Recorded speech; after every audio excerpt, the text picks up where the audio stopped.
wanted to talk about tonight was the landmarks designation process, how that works, and some of the opportunities to protect historic resources in the North End. Of course, the memorial for the molasses flood is something I didn't even think about, but that's something that can be done informally without legal protection, but something that is really important to the historic events in the neighborhood. I think that's a great idea. So designation as a Boston landmark is really the only manner that gives real legal protection to historic resources in the city of Boston. What it means to be designated as a Boston landmark is really that generally the exterior of the building, but sometimes interior portions as well, are protected and can't be changed. What dictates that for any individual building or resource is exactly how the designation is written. So it can vary, it can be, catered to the details of any historic resource that one wants to protect. For example, the AT&T building in downtown Boston actually has an interior mural. That's part of the designation for that building that gets protection. The process for designation as a Boston landmark involves submittal of a petition for designation by 10 voters of the city of Boston. That then goes to the Landmarks Commission, and the commission votes as to whether to take that petition under consideration for further study. If it does that, there is then a period during which the landmark staff or a third party would prepare a study report going into incredible detail about the details of that particular resource. That then comes back to the commission again for another vote as to whether to designate that resource as a Boston landmark. So I was actually surprised when I figured this out the other day, but there are actually no landmarks in the North End at all. So if you can believe that. And the North End, as we all know, goes back to the very beginning of the history of Boston, up to 1620. So, and there's Paul Revere's house, there's the Old North Church, there's those are the famous ones. But apart from those sorts of resources, the history of the North End is one that's a history of immigrants, is a history of inclusivity. It's not the fancy, shiny history that you see in Beacon Hill or Back Bay, where those are historic districts in the city of Boston. And those areas have protection for all projects and all changes to buildings that happen in those districts. But there really isn't anything similar in the North End. So apart from designation of an individual building or resource as a Boston landmark, there's also the potential for creating what's called a historic district. That's what we have in Beacon Hill and what we have in Back Bay, where basically every project that happens has to go before a landmarks committee for review. So things like windows, door colors, signage, really everything in those communities. Some of you may know that in the 1980s, around 1984, there was actually a movement in the North End to designate all of the North End from the central area all the way to the waterfront as a historic district that went through, there was a full study report prepared, there was a full set of standards and criteria, 1,300 pictures, which nobody at the landmark staff can find at the moment. So it was fully prepared, fully documented. When the zoning regulations came in around the same time, that restricted the height of the buildings in the North End. That movement, people became less concerned about it. There are also downsides, things that are made more difficult by being in a historic district because you have a ton of restrictions on what you can and can't do. There's also another sort of district that's available in the city of Boston called an architectural conservation district. and there are actually 3 architectural conservation districts in the city of Boston. It's sort of like a lighter version of a historic district. The regulations can really be tailored to whatever that neighborhood or community wants to do. So there don't have to be restrictions on windows, there don't have to be restrictions on, colors.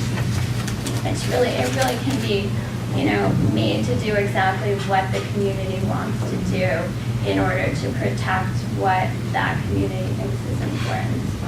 So some examples of recent, projects or other things in the North End.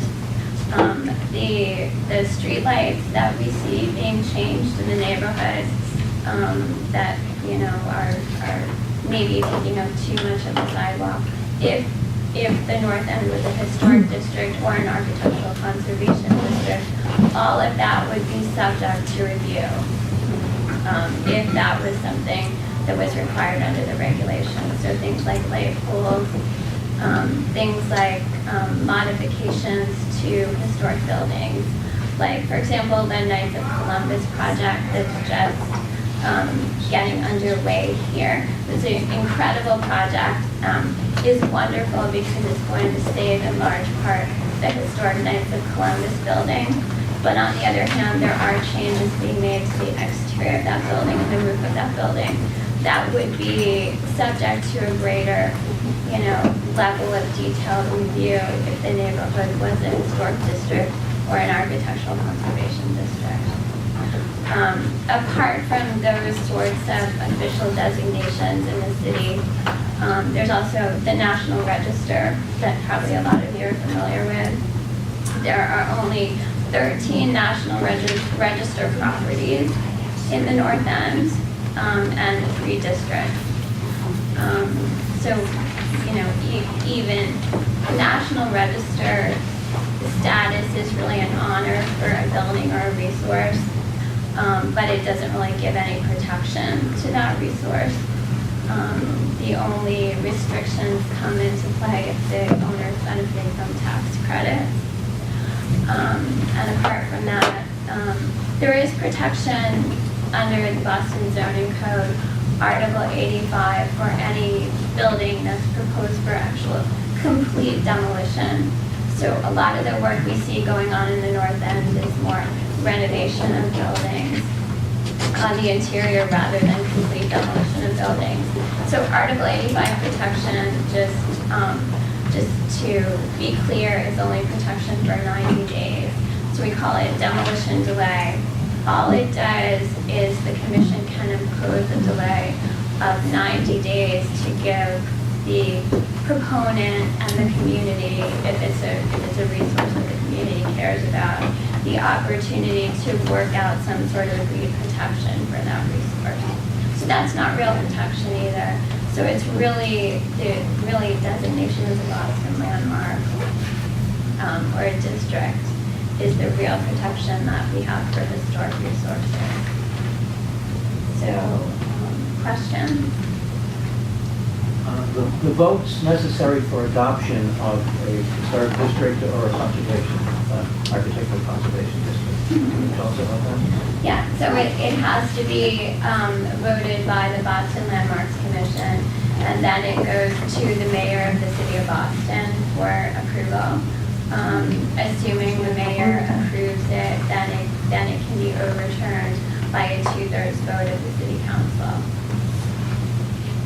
I was under the impression that either property owners or registered voters or some members of the community, that their vote was required as well. Am I wrong there? So a petition has to be submitted by either one landmarks commissioner or 10 registered voters of the city. So maybe that's it. I don't think there's any, although that would be a good idea, I think that. But the landmark staff told us that they have to see overwhelming neighborhood support. So it isn't just the 10 that they look at, they look for community support for a project. So, Maybe I should explain that I wasn't referring to landmarks status, I was referring to historic district adoption or architectural conservation district adoption? I have to check. Any more questions? I have a question. Where did the people from this landmarks commission, not who are they personally, but where they come from, how they're chosen? So they What's their are, background? yeah, they're chosen by different nominating groups. So, for example, and I don't have the whole list, but for example, the mayor can choose people. The Boston Chamber of Commerce, the Boston Society of Architects. So there's a whole list of designated How many is in that agency?